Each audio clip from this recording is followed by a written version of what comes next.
Ainda estamos praticamente na metade de janeiro e Teresina já registrou quase o dobro de toda a chuva esperada para cair no mês inteiro. Esse fenômeno tem uma explicação e é o que nós vamos saber agora com o climatologista Werton Costa. Olá, Werton, bom dia. Mais uma vez aqui conosco no Cidade Viva. É um prazer te receber, meu irmão. Bom dia, Laércio. O prazer é todo nosso aqui na Universidade Estadual, viu? Sempre contribuindo com o programa na informação de qualidade que orienta o cidadão. A gente vai chegar nesse assunto que a gente vai abordar agora, né? Sobre esse fenômeno que está acontecendo nessa região, chuvas fora de época, desde os meses do Berreobró e tudo mais. Mas vamos falar do termo geral da Terra, né? Porque todo mundo se sabe que a mudança no aquecimento global está por conta das nossas atitudes, né? Mas também tem outra história que a Terra, há poucos dias, saiu um pouco do eixo, a Lua afastou mais um pouco, mudou a rotatória da Lua, o Sol está se afastando. Sei que é imperceptível para a nossa geração por tempo que a gente passa aqui na Terra. Mas essas mudanças são comuns em relação a todo o tempo da Terra, que a Terra é antiga, meu amigo. São bilhões de anos aí que a Terra vem se mexendo, vem se moldando e sempre se adaptando aí, onde era mar é sertão, onde é sertão era mar, enfim. A gente está passando, está dando para a gente perceber, enxergar, assim, essa mudança que a Terra está acontecendo? Ótima observação que você fez, Laércio. Na verdade, o nosso planeta ele tem alguns ciclos, né? Uns ciclos que são mais conhecidos pelo mundo acadêmico, né? Pelos astrônomos, mas que nós sentimos na pele essas variações. Às vezes são variações de alguns milhares de anos, que estão relacionados à órbita do nosso planeta, a quantidade de energia solar que entra e que independem da ação humana. Claro que hoje nós vivemos um contexto que é uma mistura, vamos dizer assim, no popular, de fatores de ordem natural associados a intervenções humanas muito intensas, tanto no ambiente rural quanto no ambiente urbano. Então, por exemplo, o ciclo solar. Nós estamos agora num ciclo solar, uma quantidade maior de radiação solar. Isso chama atenção, inclusive, para a saúde das pessoas, a saúde da pele. Nós temos também um ciclo de resfriamento das águas do Oceano Pacífico, o fenômeno da Laninha, que é outro fenômeno que tem uma periodicidade com causa desconhecida. Fora isso, nós temos o quê? Como você bem mencionou, algumas variações sutis na órbita terrestre, algumas mudanças na órbita da Lua, e tudo isso tem, a médio e longo prazo, um efeito, ok? Sobre a estrutura do nosso planeta. Aliás, nosso planeta ele vive em harmonia com o Sol, então qualquer sutileza, qualquer pequena mudança provoca um grande impacto ao longo de gerações. E as pessoas que sempre se ligam através da Lua, de plantio, já está na hora de rever o comportamento lunar que influencia aqui nós, terrestres? Muito bem, né? Mais uma ótima observação. É muito importante que antigamente nós sabíamos que as pessoas tinham uma sabedoria vinculada aos ciclos periódicos da Terra. O homem da Terra, um observador nato da natureza, ele observava todos os ciclos, canto das cigarras, formigas, coachá dos sapos, construção das casas do João de Barro. Então ele tinha uma ideia de como funcionava o período da chuva e o período da estiagem em função desses movimentos, e inclusive um movimento astronômico. Porém, com o passar dos anos, esses sinais eles não estão mais assertivos, Laércio. Então, muitos profetas da chuva, muitos observadores, eles têm visto que há mudanças, que há, ou seja, um desnível entre o sinal da natureza e o fenômeno atmosférico. De tal modo que a previsão meteorológica ela se impõe, claro, com todas as deficiências que ela tem, mas avançando e provando que há, de fato, uma mudança climática em curso e que essa mudança interfere demais na vida das pessoas, tanto nas pessoas que estão na correria de matar um leão todo dia na cidade, como aquelas pessoas que estão naquela vida mais lenta do mundo urbano, mas interfere bastante mesmo. E é impressionante também, o senhor falou ainda há pouco, que o Pacífico, a água do Pacífico, do Oceano Pacífico, resfriou. Mas a preocupação era que estava aquecendo, né? As águas do oceano estão aumentando a temperatura, isso prejudicando aí a proliferação de plâncton, que é o que alimenta mesmo a cadeia maior dos mares, né? Baleias e tudo mais, se alimentam de plâncton. E com a elevação da temperatura, eles estavam morrendo, acabando aí toda a alimentação para grandes mamíferos, grandes peixes aí do oceano. Mas com esse resfriamento do Oceano Pacífico, isso daí já vem ajudar, já veio pelo menos equilibrar mais ou menos a temperatura do oceano? Veja bem, né? A natureza é que nem contabilidade. O contador trabalha com as partidas dobradas, crédito e débito. Então, na natureza, você vai ter um oceano mais frio e geralmente outro mais quente. Esse fenômeno, a laninha, ele é uma anomalia, ele não é um padrão normal. Então, esse resfriamento, ele até vai aumentar ali, como você falou, a concentração de plâncton, a concentração de cardume na costa do Peru, na costa do Chile.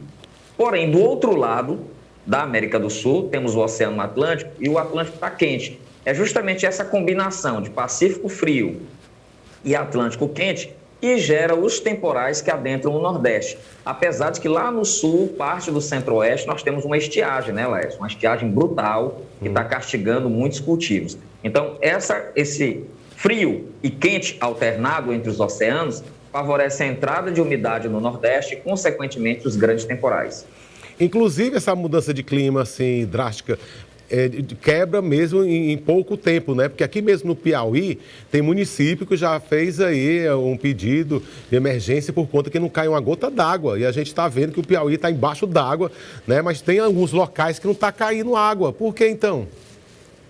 Muito bem, né? Na verdade, nós temos municípios no Piauí que vivem uma verdadeira seca verde. Alguns municípios, inclusive limítrofes com a Bahia e com o Pernambuco, receberam num primeiro momento aí, lá do BR-Obró, um quantitativo de chuva muito esporádica, mas não chuva suficiente para manter um nível ótimo dos reservatórios e muito menos para manter o solo úmido. Essa condição essencial de uma certa umidade no solo é fundamental para o desenvolvimento da semente, germinação e desenvolvimento da planta. Então, esses municípios estão sendo penalizados. Por quê? Porque a chuva hoje, Laércio, ela está mais concentrada ali nos municípios vizinhos ao Maranhão, na calha do Rio Parnaíba. Então, todos esses municípios que margeiam o Velho Monte estão sendo beneficiados pelo circuito de águas, que vem ou do norte ou da Matopiba. E, de vez por outra, nós temos aí alguns municípios mais para o interior, como Castelo, na faixa leste, Piripiri e Piracuruca, né, mais próximo do Ceará, ou municípios como Parnaguá, Gilboés e Corrente, no extremo sul. Bem, agora eu queria saber, já que vem muita água, né, em determinado ponto que a gente explicou agora quais são eles, próximo a Floriana e tudo mais, temos também muitos reservatórios, como lá de Guadalupe, né, que junta muita água, e às vezes tem que soltar essa água, às vezes a chuva vem com mais força, e aí tem locais, tem cidades que ficam alagadas, ou então moradores ribeirinhos, que é um local bom, fértil, perto da água, um solo bom onde pode se plantar e tudo mais, mas chega um determinado momento que a água vem aí querendo o seu espaço, vem ali querendo o que o homem tomou. E aí, o que é que o senhor indica? Essas chuvas vão continuar vindo com mais frequência? É bom as pessoas já se tocarem, minha casa alagou dessa forma, eu tenho que sair desse ponto, mesmo que a água baixe depois do inverno? Muito bem, você colocou um dado muito importante, né, que é sobre as áreas de risco. Todas as áreas de risco já são mapeadas pelas autoridades, né, no estado do Piauí, nos municípios ribeiros. A água naturalmente vai variar muito a vazão do rio. Nesse momento está havendo uma diminuição, mas nós sabemos que as chuvas voltam em fevereiro, começa a chover no Ceará, impacta a bacia do Puti. Eu sou um defensor de que a gente tem que compreender a realidade dos ribeiros de diferentes formas. A gente não pode adotar uma fórmula padrão para todas as pessoas que moram à margem de rio.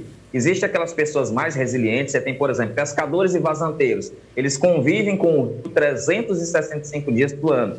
Estão adaptados. Já existem comunidades que são mais vítimas da inércia dos governantes, da ausência de um projeto de drenagem efetivo. Então, cada caso tem que ser visto na sua particularidade para a gente não nivelar. O fato é que a chuva vem e é necessário que o poder público tome as suas iniciativas, que a sociedade se conscientize do risco, que os agentes privados também sejam diligentes nos seus investimentos, porque boa parte dos problemas, por exemplo, no caso da capital que nós vivemos, é associado, por exemplo, a um grande desrespeito pelo caminho das águas.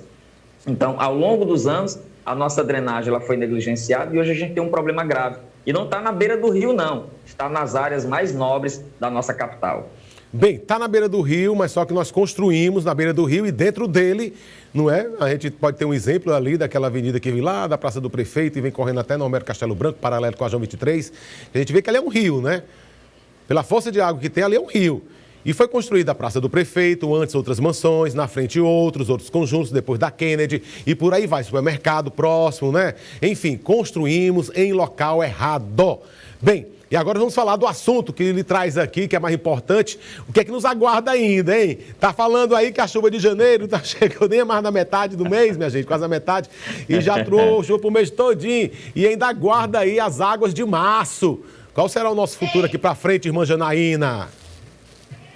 Meu amigo Laércio, quando eu olho para os números das chuvas, né? Quando eu vejo, por exemplo, que a maior chuva de janeiro aconteceu em 1985, que foi de 530,4 milímetros, e que a gente está chegando aí nos 400, né?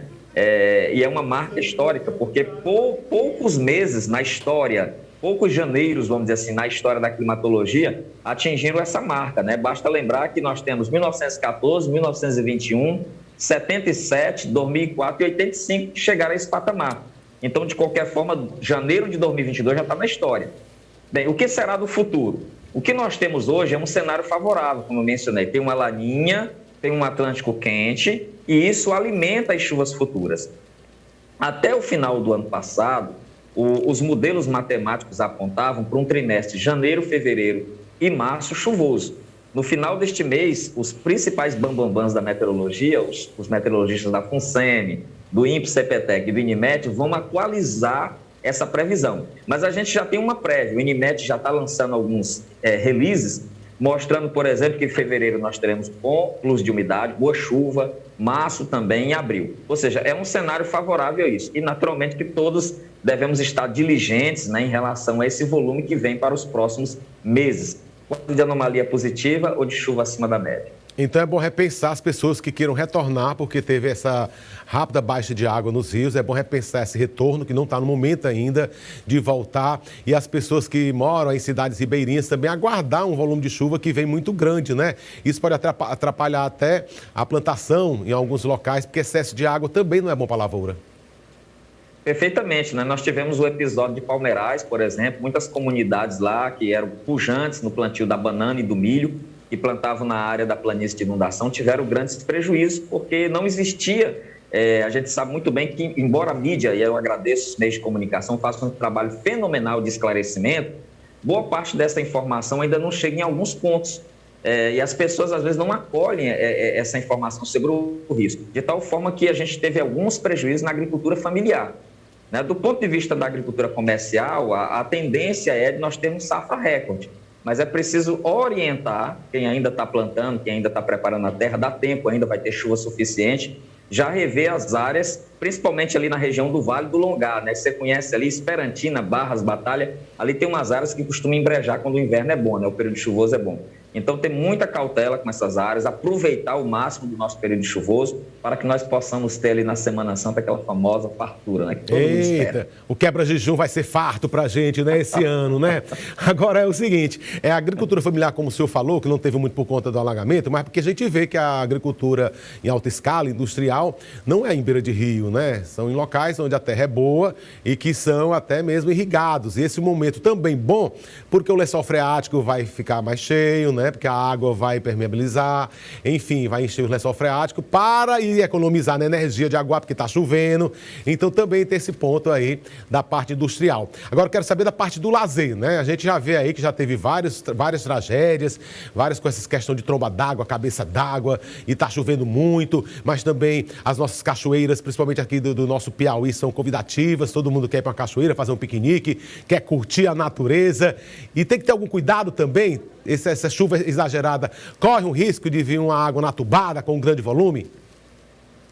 Exatamente, né? Hoje nós temos um circuito de cachoeiras no estado do Piauí. Algumas dessas cachoeiras são mais organizadas. Eu sinto, por exemplo, a cachoeira de Santo Antônio de São Félix, tem aí as cachoeiras de Alto Longá, de Campo Maior, mas as pessoas têm que ter uma cautela. Que cautela é essa?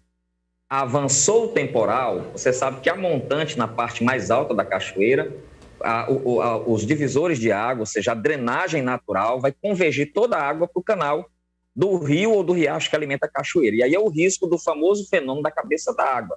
Cabeça d'água é uma espécie de enxurrada que é potencializada pela gravidade. Então, há muitos acidentes em Minas Gerais, Rio de Janeiro, Espírito Santo, em função desse tipo de problema. Ou seja, tem uma cautela redobrada durante o período chuvoso no banho em cachoeira. Mas não deixe de prestigiar as cachoeiras piauienses, mas com aquela cautela redobrada. Isso é fundamental. Olha, muitíssimo obrigado. Eu queria mais tempo para a gente ficar conversando, mas eu gostaria que você, daqui a alguns dias, retornasse para a gente sempre ficar atento, né? Informando as famílias, informando a população, os cuidados que devem ter, porque quando chuva cai, é para ficar dentro de casa, não é para sair. Se estiver fora de casa, aguarda no lugar do conhecido, no local seguro e vai para casa uma hora depois da chuva, onde as águas já começam a baixar. Obrigado, então. Quero agradecer aqui ao Ayrton Costa. Abraço, meu irmão. Bom dia para você, tá bom? E a gente se encontra por aí. Abraço, meu irmão. Bom dia.